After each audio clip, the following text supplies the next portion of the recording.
Hey, what's up guys? So the leaks were true, and as we expected, given that there were an absolute ton of them leading up to CES 2019, the RTX 2060 has finally been launched.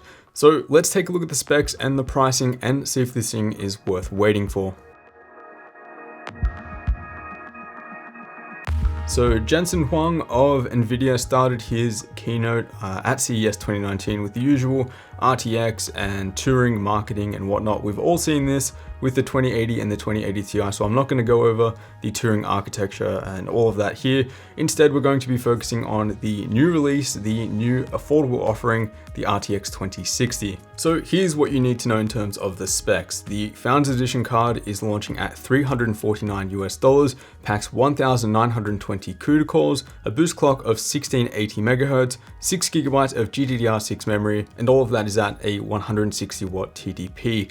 The number of RT cores and Tensor cores are yet to be confirmed. Nvidia are quoting 5 gigaраys per second of ray tracing performance for the 2060. That's 1 gigaray per second less than the RTX 2070. Now, while a lot of the focus for the higher end GPUs like the RTX 2080 and the 2080 Ti is on real-time ray trace reflections and shadows and how that can improve the visual performance. Here the focus for the RTX 2060 was on DLSS and the performance boost that provides compared to traditional anti-aliasing methods like TAA and MSAA. So DLSS, for those who haven't kept up with it, is short for deep learning super sampling. It's an anti-aliasing method which uses a trained set of rendered data from the game to display anti-aliased edges compared to rendering it from the ground up. It's still barely implemented in games though, so don't be looking at the RTX 2060 specifically for RTX on gameplay, but to say the least, the RTX off gameplay or the pure rasterization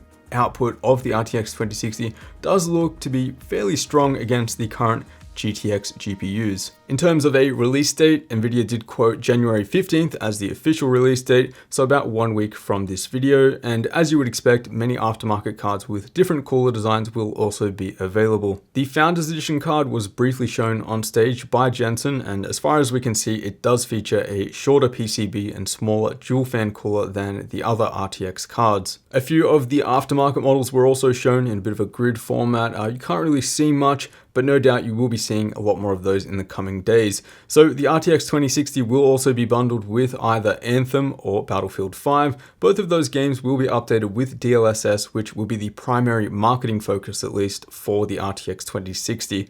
Now, pricing doesn't seem too bad if I'm honest. It is above the $300 GTX 1060 6GB when it launched over 2 years ago now, but pure rasterization performance is said to be above the GTX 1070 Ti. If this graph is true and it is pure rasterization performance and not with the boost of DLSS, we should be expecting roughly GTX 1080 performance for $349 US, making the 2060 easily the most interesting and compelling GPU in Nvidia's current RTX lineup, in my opinion. A few other announcements: RTX support for rendering in 3D modeling programs such as 3ds Max and Maya will now be released. Nvidia also announced their collaboration with Red, the cinema camera manufacturer, to accelerate editing and rendering via the RTX GPUs, and OBS will also benefit from RTX in some way in the future. So the RTX 2060 does look to be like a pretty compelling option, if I'm honest, in the RTX lineup.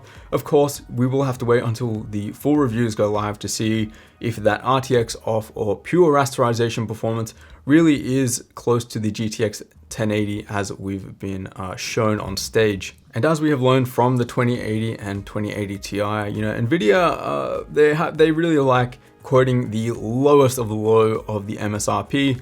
So $349 for an RTX 2060, you probably can expect the aftermarket cards to be around $400 US, but again, we will wait until those are available on January 15th and when the reviews and benchmarks go live. Whether we'll hear any GPU news from AMD in their keynote in a couple days is yet to be confirmed, although it would definitely be great to see some decent competition in the mid-range GPU market after so long. So let me know your thoughts down below on the RTX 2060, and if you plan on picking one up, if you've been holding out for a mid-range GPU, it certainly does seem to be an okay offering. Don't take my word for that yet, because it could be completely trash when the benchmarks and reviews go live.